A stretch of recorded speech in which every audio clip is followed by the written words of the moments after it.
सहते शब्द के दो अर्थ होते हैं। संस्कृत में सहते शब्द के दो अर्थ होते हैं। एक अर्थ होता है सहना और एक अर्थ होता है जीतना।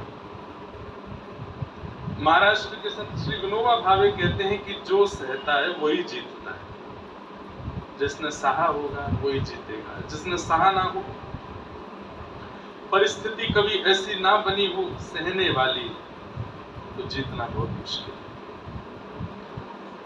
सौनकादि ऋषियों के द्वारा निर्मित यज्ञ वेदियां ही वहां व्यवस्थित। नैमिषारण्य वैसे है तो अद्भुत बंधु, अलौकिक है।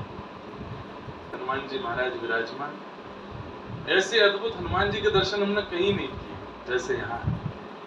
ऐसे अद्भुत सरोवर का दर्शन, नदी का दर्शन, स्थानों का दर्शन अद्भुत है। इस ऋषि के वंशधर रावण का राज्याभिषेक होना था तो नैमिषारण्य से कुकुट ऋषि गए और उन्हीं को ही निवेदन किया गया कि आप ही इनके सिर पर मुकुट धारण करा के इनका राज्याभिषेक करो। तो कुकुट ऋषि कहते हैं कि इनका ही नहीं, यहाँ पर जितने पूर्व में जितने भी रावण हुए हैं, असंख्य रावणों को मैंने ही उनको यहाँ पर बिठा। रावण एक पदवी का नाम है, जो भी वहां बैठे उसका नाम रावण है। बोले मेरा सौभाग्य है कि इस बालक का भी मैं राज्याभिषेक कर रहा हूँ। लेकिन तभी उन्होंने उनके मस्तिष्क रेखा को देख करके कहा, तुरंत मुकुट वापस रख दिया। तो पूछने लगे क्या बात है? बोले कि इस बालक में बड़े गुण हैं। ये बालक इस नगरी को इतना सुंदर बनाएगा कि देवलोक भी इसका दर्शन करके निहाल हो जाएंगे। ये बालक यहाँ के मार्गों का ऐसा निर्माण करेगा, चित्रशाला बनाएगा, आदि आदि करेगा।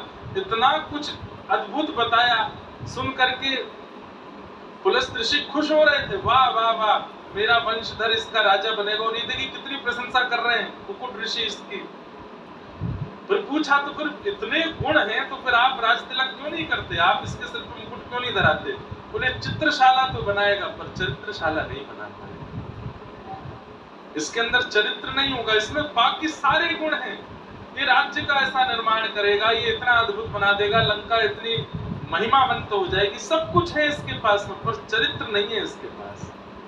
और चरित्र विहीन राजा का अगर राज तिलक हुआ तो पूरे नगर का बंटाधार, ये जितना सुंदर लंका को बनाएगा, एक समय आने पर वो सारी सुंदरता नष्ट हो जाएगी और ये पूरे नगर का विनाश हो जाएगा। इसलिए मैं इसका राज तिलक नहीं करूंगा। और कुकुट ऋषि नैमिषारण्य से गए, वापस आ गए नैमिषारण्य, नहीं किया उसका राज तिलक।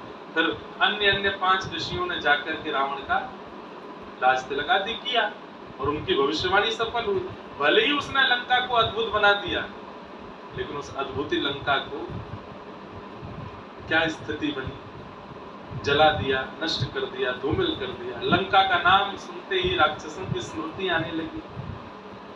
वो ऋषि यहीं से गए थे, कल महाराज जी बता रहे थे। तो त्रिपुंड लगाता था, रोज दिव्य दिव्य रचनाएं गा करके सुनाता था महादेव को,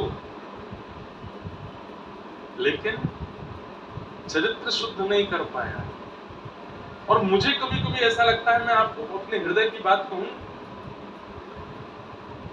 वास्तव में जो लोग कथा भी सुनते हैं, तिलक स्वरूप भी लगाते हैं, वैष्णव धर्म का पालन भी करते हैं और कहीं ना कहीं विषय विषादों में भी पड़े रहते हैं, कहीं ना कहीं उस संसारी क्रियाकलापों में जिनकी रुचि रहती, दोनों तरफ पैर रख करके जो चलते हैं, उनका उद्धार नहीं होगा। ये दोनों तरफ पैर जो रख करके चलते हैं, उनका गिरना संभव है, निश्चित है।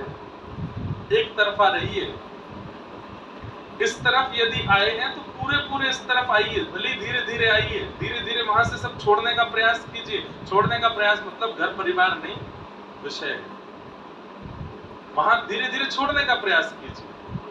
अपने आचरण को शुद्ध करना, भोजन को शुद्ध करना, नियमों में शुद्धि लाना, उसको धीरे धीरे छोड़ करके पूरे पूरे इधर आने का प्रयास कीजिए। और यदि वही अच्छा लगता है तो फिर इस स्थान का त्याग कर दीजिए। तिलक विलक मत लगाइए, एकादशी सब प्रणाम करिए सबको, या तो पूरे वहीं के रहो या पूरे यहीं के रहो। ये दोनों तरफ रहने का प्रयास यदि करोगे तो रावण ही है। वो शंकर आराधन भी करता है और चरित्र विहीन कर्म भी करता है। तो भक्ति मार्ग में जब विषय चित्त में आने लग जाए, उसको निकालो, उसको मत आने दो।